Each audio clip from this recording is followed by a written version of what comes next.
Next topic is transfer of heat. कैसे heat जो है वो एक ऑब्जेक्ट से दूसरे ऑब्जेक्ट पर जाती है या किस तरह से वो ट्रांसफ़र होती है एक बॉडी से दूसरी बॉडी पर, अब हम उसके बारे में पढ़ेंगे। Heat always flow from a body of higher temperature to another body at lower temperature.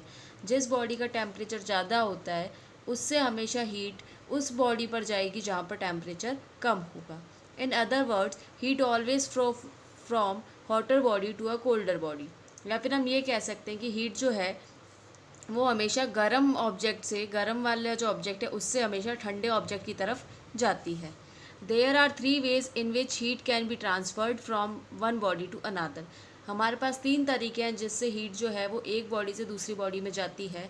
वो है कंडक्शन, कन्वेक्शन और radiation. Now we are going to study these in detail. First is conduction.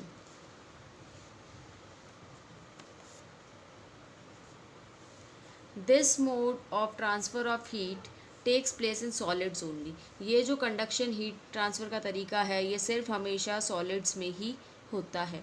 Recall from the knowledge of your previous classes that the particles of solid are very closely packed with very little spaces between them. जो solids होते हैं, हमने पिछली classes में पढ़ा है कि solid के जो पार्टिकल्स होते हैं वो बहुत ज़्यादा क्लोजली पैक्ड होते हैं और उनके बीच में जो स्पेस है वो भी बहुत कम होता है। इंटरमॉलिक्यूलर स्पेस इनका बहुत ही कम होता है।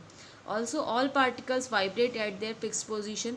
इनके बीच में फोर्स ज़्यादा होता है तो ये जो पार्टिकल्स है ये अपनी ही प्लेस पर वाइब्रेट करते रहते हैं। When a material is heated it's particle vibrates even more. जब पार्टिकल को हम किसी मटीरियल को हीट करते हैं तो उसके जो पार्टिकल है वो और ज़्यादा तेज़ से वाइब्रेट होने लगते हैं। As they vibrate more, they bang into the particle next to them and the next one also start vibrating even more. तो क्या होगा, जैसे ही हमने उसको हीट किया वो पार्टिकल और ज़्यादा तेज़ वाइब्रेट करने लग गया तो वो उसके जो पास वाला पार्टिकल है उसको भी क्या करेगा, उसको फोर्स करेगा और वो पार्टिकल भी जो है वो और तेज़ से वाइब्रेट होने लग जाएगा। Now it is the turn of these more vibrating particles to bang into the further next one and make them also vibrate more. तो इस तरह से एक पार्टिकल दूसरे पे, दूसरा पार्टिकल तीसरे पे, इस तरह से आगे उसको तेज वाइब्रेट करवाते रहेंगे। Thus the heat is automatically carried from one particle to another by way of increased vibration. तो इस तरह से जब हम उसको हीट करेंगे तो वाइब्रेशन इंक्रीज होता रहेगा और ऑटोमेटिकली जो वाइब्रेशन है वो एक से अगले पे ट्रांसफ़र होगा, एक पार्टिकल से अगले पे, और हीट भी उसी के थ्रू एक पार्टिकल से दूसरे पार्टिकल पे ट्रांसफ़र हो जाएगी। नेक्स्ट हमें एक एक्टिविटी गिवन है, to observe the effect of heat on nails stuck to a metal. ये एक एक्टिविटी गिवन है, इसके अंदर हम क्या करेंगे, एक लॉन्ग थिन मेटेलिक स्ट्रिप लेंगे या इस तरह से हम एक रॉड ले लेंगे।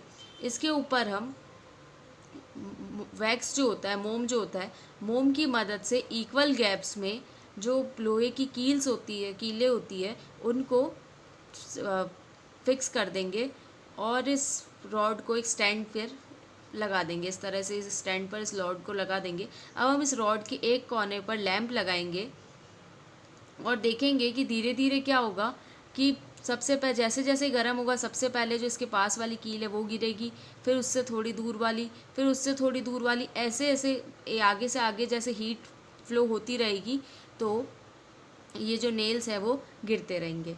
इससे हमें क्या पता चलेगा कि जो फ्लो हो रहा है हीट का सॉलिड में वो हॉट एंड से, ये वाला जो सिरा है हॉट एंड है, यहाँ से हीट ट्रांसफ़र होती होती कहाँ जाएगी, कोल्ड एंड की तरफ जाएगी। और ये कौन से मेथड से जाती है, कंडक्शन के मेथड से।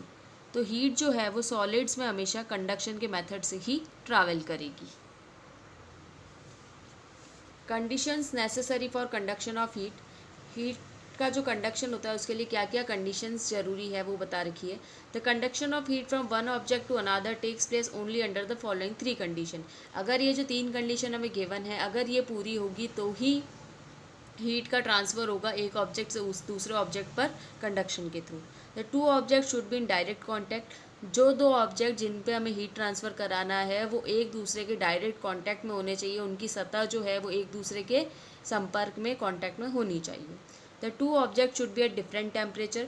दो जो टेम्परेचर है उनका टेम्परेचर जो है वो अलग अलग होना चाहिए, एक गर्म होना चाहिए, एक ठंडा होना चाहिए। The 2 object should be in solid state. अगर वो सॉलिड स्टेट में होंगे दोनों ही तो ही कंडक्शन के थ्रू हीट ट्रांसफ़र होगी, वरना नहीं होगी। तो ये सॉलिड के अंदर जो हीट ट्रांसफ़र होता है वो कंडक्शन के थ्रू होता है। नेक्स्ट हमें बता रखा है good and poor conductor of heat and insulator. अच्छे और पुअर कंडक्टर बता रखे हैं हीट के या फिर इंसुलेटर के बारे में बता रखे हैं। All solids do not allow heat to pass through them equally. हर जो सॉलिड होता है उससे इक्वल अमाउंट में कभी भी हीट पास नहीं होती है। Some allow heat to pass through them faster than others whereas some do not allow the passage of heat through them. कुछ सॉलिड्स जो होते हैं उनके अंदर तो हीट फास्ट ट्रैवल करती है, फास्ट तरीके से पास हो जाती है, लेकिन कुछ जो होते हैं उनसे हीट बिल्कुल भी पास होती ही नहीं है। The material which allow heat to flow through them easily are called good conductors of heat. तो ऐसे सॉलिड मटीरियल्स जिनसे हीट आराम से फ्लो हो सकती है उनके अंदर से, वो कहलाएंगे good conductor of heat. All metals and their alloys are conductor of heat. तो सारे जो मेटल है या उनसे बने हुए अलॉय है, अलॉय एक मेटल्स और नॉन मेटल्स को मिक्स करके बनते हैं। तो ये जो अलॉयज़ होते हैं या मेटल्स हैं वो सारे अच्छे कंडक्टर है हीट के। जो एग्जांपल दे रखे हैं silver, copper, aluminium, iron, brass, stainless steel, ये सारे गुड कंडक्टर है हीट के। The materials which do not allow heat to flow through them easily are called poor conductors of heat. ऐसे मटीरियल जिससे कि हीट पास नहीं होती है वो कहलाएंगे पुअर कंडक्टर, जैसे कि वाटर, एयर, ग्लास, ये पुअर कंडक्टर है हीट के। The materials which do not allow heat to flow through them are called non-conductor of heat. अब ऐसे मटेरियल जिससे हीट जो है फ्लो नहीं होती है बिल्कुल भी, जो पुअर कंडक्टर होते हैं उनमें आसानी से फ्लो नहीं होती, लेकिन जो नॉन कंडक्टर होते हैं इनके अंदर हीट बिल्कुल भी फ्लो नहीं होती चाहे हम कितनी भी कोशिश कर लें, तो वो मटेरियल कहलाएंगे नॉन कंडक्टर्स। एग्जाम्पल्स है इसके wood, paper, glass, asbestos, bakelite etcetera, ये सारे नॉन कंडक्टर है हीट के।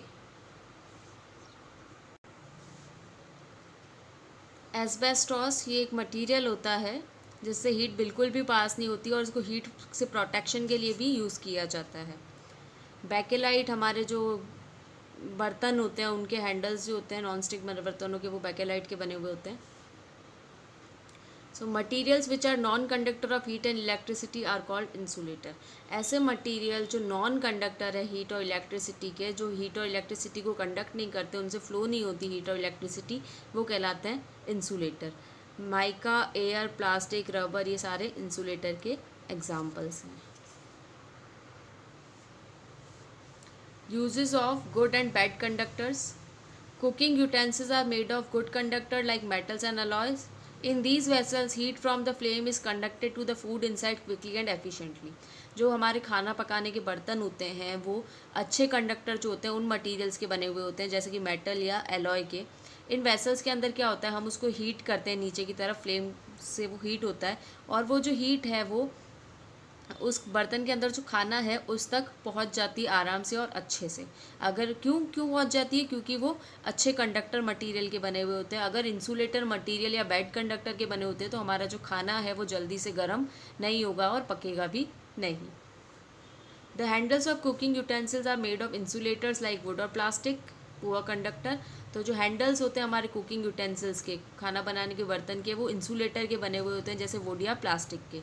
This enables us to hold the handle with bare hands and remove the utensils from the frame.